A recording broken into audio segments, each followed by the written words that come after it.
इस्राएल का सच्चा अगुआ।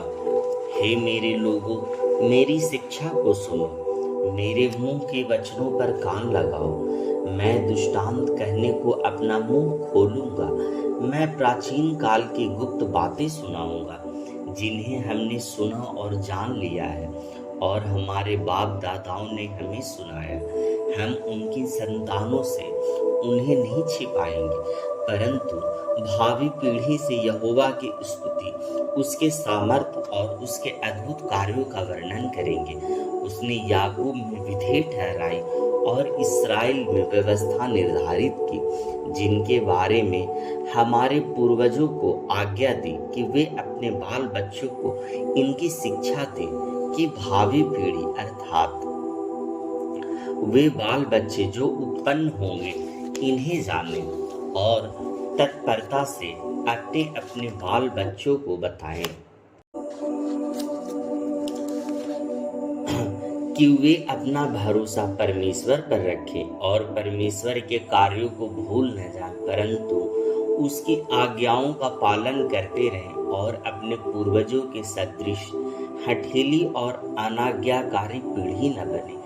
ऐसी पीढ़ी जिसने अपना हृदय तैयार न किया और न उसकी आत्मा परमेश्वर के प्रति विश्वसनीय रही।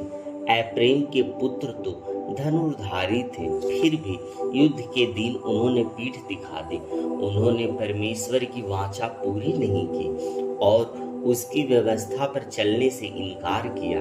वे उसके कार्यों को अर्थात जो आश्चर्य कर उसने उन्हें दिखाए उन्हें को भूल गए।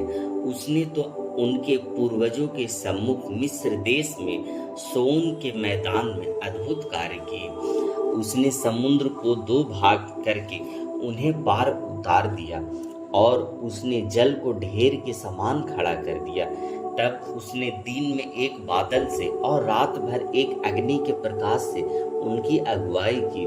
उसने जंगल में चट्टानों को फाड़कर मानो गहरे सागर में से उनको मनमाना जल पिलाया। उसने चट्टान से भी जल की धाराएं निकाली और नदियों के समान जल को बहा दिया। फिर भी वे उसके विरुद्ध पाप करते ही रहे और मरुस्थल में परम प्रधान परमेश्वर की अवज्ञा करते रहे और अपनी इच्छा के अनुसार भोजन मांगकर उन्होंने अपने मन में परमेश्वर की परीक्षा की। तब उन्होंने परमेश्वर के विरुद्ध कहा, क्या परमेश्वर जंगल में भोजन परोस सकता है? देखो, उसने चट्टान पर मारकर जल बहा तो दिया और धाराएं उमड़ पड़ी। क्या वह रोटी भी दे सकता है? क्या वह अपने लोगों के लिए मांस का प्रबंध करेगा? इसे सुनकर यहोवा कोप से भर गया और याकूब के विरुद्ध तो आग जल उठी और इस्राएल के विरुद्ध क्रोध भड़क उठा, क्योंकि उन्होंने परमेश्वर पर विश्वास न किया, न ही उसके उद्धार पर भरोसा रखा। फिर भी उसने आकाश के बादलों को आज्ञा दी और स्वर्ग के द्वार खोले। उसने उनके खाने के लिए मन्ना बरसाया और स्वर्ग से अन्न दिया। मनुष्यों ने स्वर्गदूतों की रोटी खाई। उसने उनके लिए बहुतायत से भोजन भेजा। उसने आकाश में पुरवाई चलाई और अपने सामर्थ्य से दक्षिणी हवा बहाई। तब उसने धूल के कणों के समान मांस की वर्षा की, हाँ, समुद्र के बालू के समान पर वाले पक्षियों की वर्षा। और उसने उन्हें उनकी छावनी के मध्य उनके निवास स्थान के चारों ओर गिराया। वे खाकर तृप्त हुए। उसने उनकी कामना पूरी की। उनकी कामना पूरी होने से पहले, जब उनका भोजन मुंह में ही था, परमेश्वर का क्रोध उन पर भड़क उठा। उसने उनके कई बड़े बड़े बलवानों को मार डाला और इस्राएल के जवानों को धराशाही कर दिया। इतने पर भी वो पाप करते रहे और उसके अद्भुत कार्यों पर विश्वास न किया। अतः उसके उन दिनों को व्यर्थ श्रम से और उनके वर्षा को आतंक से भर दिया। जब वह उन्हें घात करने लगता, तब वे उसे ढूंढने लगते। वे फिरकर परमेश्वर के यत्न को खोजने लगते और उन्हें स्मरण आता था कि परमेश्वर हमारी चट्टान है वह वरन परम प्रधान परमेश्वर हमारा छुड़ाने वाला पिता है। फिर भी उन्होंने अपने मुंह से उसकी चापलूसी की और अपनी जीभ से उसे झूठ बोला। उनका हृदय तो उसके प्रति दृढ़ न था, न वे उसकी वाचा के प्रति सच्चे थे, परंतु उसने दयालु होने के कारण उनके अधर्म को क्षमा किया और उन्हें नष्ट न किया। उसने बहुधा अपने क्रोध को रोका और अपने संपूर्ण कोप को भड़कने न दिया।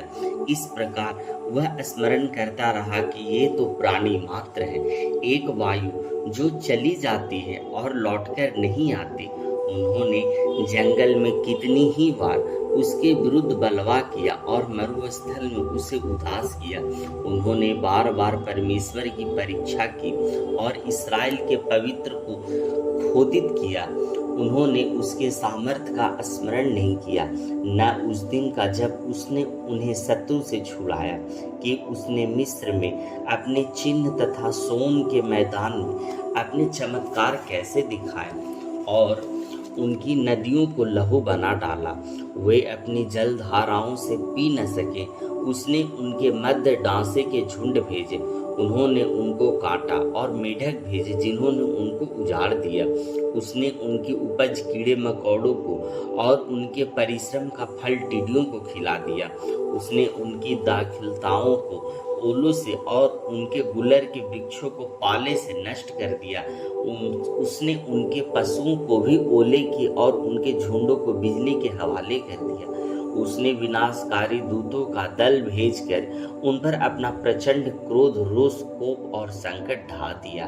उसने अपने क्रोध का मार्ग चौरस किया और उनके प्राण को मृत्यु से नहीं बचाया, वरन उनका जीवन महामारी को सौंप दिया और मिस्र के सब पहलौठों को मार डाला, जो हाम के तंबुओं में उनके पौरुष के प्रथम फल थे।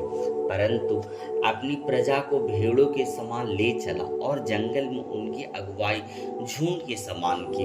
वह उन्हें सुरक्षित ले चला, अतः वे भयभीत नहीं हुए, परंतु उनके शत्रुओं को समुद्र निगल गया। इस प्रकार वह उन्हें अपनी पवित्र भूमि अर्थात इस पर्वतीय देश में, जिसे उसकी दाहिनी भुजा न जीता था, ले आया।